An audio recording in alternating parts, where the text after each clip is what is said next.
Teman-teman, kami dari tim Satu Tenda mengucapkan banyak terima kasih untuk kalian yang sudah menonton video-video di channel ini. Dan juga untuk kalian yang sudah subscribe. Kami sangat bahagia untuk setiap like, komentar, dan share dari kalian semua. Akhir-akhir ini, hobi bersepeda makin tenar di kalangan masyarakat Indonesia.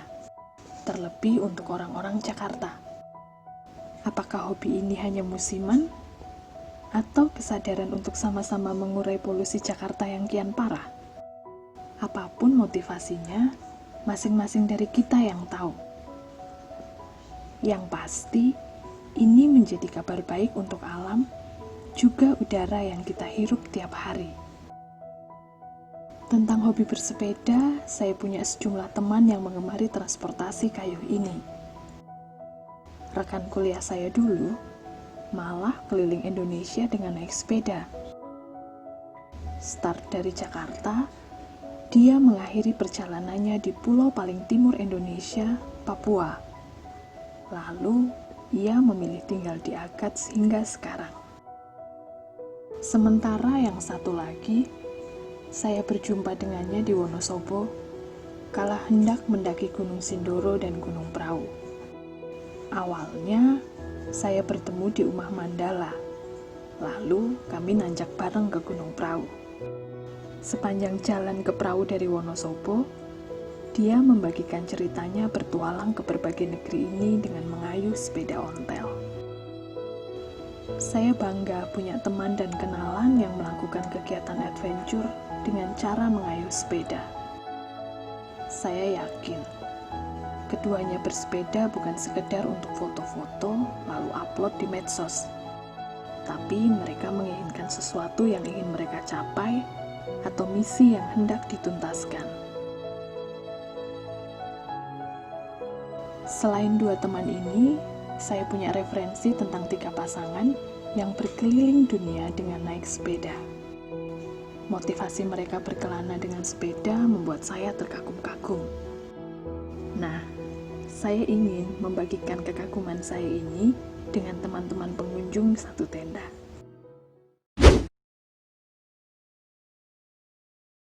Saya tidak pernah mengerti perlunya membeli rumah atau flat ketika saya bisa keluar dan memasang tenda. Saya dapat memiliki halaman sebesar planet bumi, jadi mengapa saya harus membeli rumah? Saya masih tidak mengerti kebutuhan akan rumah besar dan mahal karena tempat tidur saya setiap malam hanya 3 meter persegi. Mengapa harus menggunakan banyak energi dan materi untuk membangun dan memanaskan rumah, padahal hanya ruangan kecil saja sudah cukup? Keyakinan inilah yang mendorong Payman untuk keluar dan mulai berkelana. Ia dan pasangannya Matilda berkelana dari negeri asal mereka di Finlandia hingga ke Maroko, lalu berbelok ke daratan Afrika sebelum COVID-19 menghentikan kayuh mereka di Gambia, Afrika Barat. Ya, Payman dan Matilda menjelajah dunia menggunakan sepeda. Targetnya mereka akan melintasi semua negara di dunia selama 10 tahun. Saat ini, Payman dan Matilda sudah melintasi 11 negara, melahap 9.600 km, dan melewati 565 malam di jalanan. Teman-teman bisa mengikuti petualangan pasangan yang penuh inspirasi ini di channel YouTube mereka, Nomads Trails, atau blog dan media sosial dengan nama serupa. Mengayuh sepeda untuk menjangkau pelosok-pelosok dunia tentu masih akan dijalani Payman dan Matilda setelah pandemi ini berlalu. Namun, yang bisa kita pelajari dari pasangan ini adalah keputusan untuk tidak serakah terhadap dunia dan isinya, mencukupkan diri dengan apa yang benar-benar kita butuhkan dalam hidup.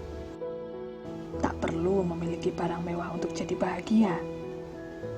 Cukup dengan apa yang kita miliki dan mensyukurinya, itu sudah lebih dari cukup.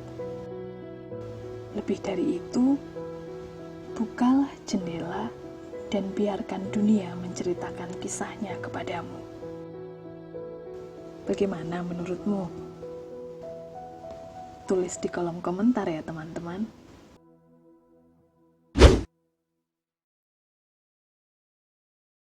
Pasangan kedua yang berkeliling dari satu negara ke negara lain adalah Michelle dan Olga.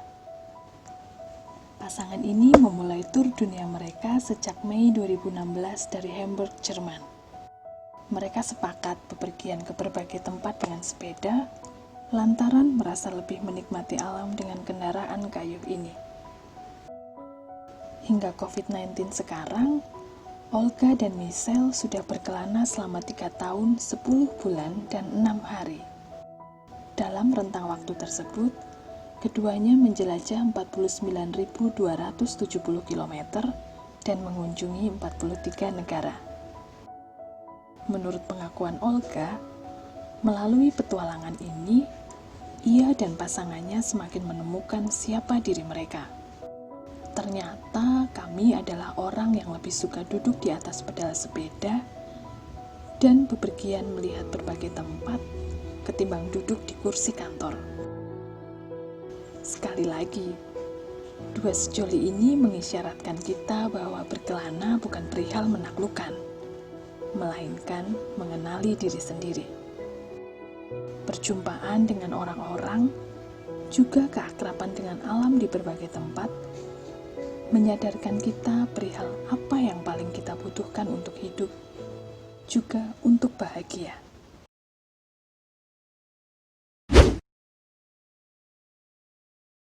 Pasangan ini mengayuh sepeda dari Belanda hingga ke Indonesia. Start dari Nijmegen, Belanda pada 2 April 2018, mereka tiba di Jakarta pada 24 Februari 2019. Diego sendiri adalah orang Indonesia, sementara Marlies adalah orang Belanda. Perjalanan pasangan ini menempuh jarak 12.000 km, melewati 23 negara selama 11 bulan. Keduanya menamai petualangan ini Everything in Between. Kira-kira apa ya maksudnya? Menurut Diego, perjalanan ini tidak dimaksudkan untuk mengelilingi dunia, apalagi untuk menjadi tenar. Perjalanan ini dipersembahkan untuk manusia, tumbuhan, dan hewan. Karena bagi Diego, normalnya 3 ciptaan ini seharusnya hidup berdampingan. Tak perlu saling menyakiti, apalagi mau menguasai. Toh sadar atau tidak, 3 makhluk hidup ini saling membutuhkan. Untuk alasan itu, Diego dan Marlies, dalam tanda kutip, menjual tiap 1 kilometer perjalanan mereka seharga €1 untuk disumbangkan kepada kerja-kerja kemanusiaan dan alam. Total donasi yang mereka kumpulkan adalah €21.576.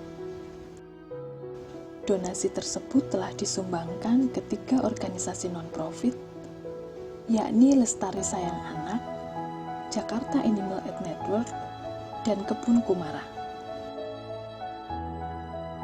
Lebih dari itu, perjalanan panjang ini mengajarkan bagaimana cara mereka memandang kehidupan.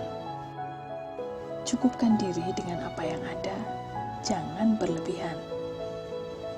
Kami hanya ingin hidup dekat dengan orang-orang yang kami sayang, alam, dan binatang-binatang yang kami kagumi. Tandas Diego. Sementara Marlies, ia mengaku sekarang ia lebih santai, tanpa harus terlalu khawatir dengan kehidupan ini. Latar belakangnya sebagai guru di Belanda, mau tidak mau membentuk karakternya untuk merencanakan dengan rinci apa yang harus ia lakukan. Di perjalanan ini, ia juga belajar dari Diego, supaya lebih luwes dan kuat dalam menghadapi ketidakpastian yang akan datang esok hari. Lantas, kamu bagaimana? Apakah kamu sudah menemukan apa yang ingin kamu tuju dalam hidupmu? Inilah 3 pasangan yang menurut saya punya motivasi unik sekaligus sangat mulia. untuk bersepeda ke berbagai belahan dunia.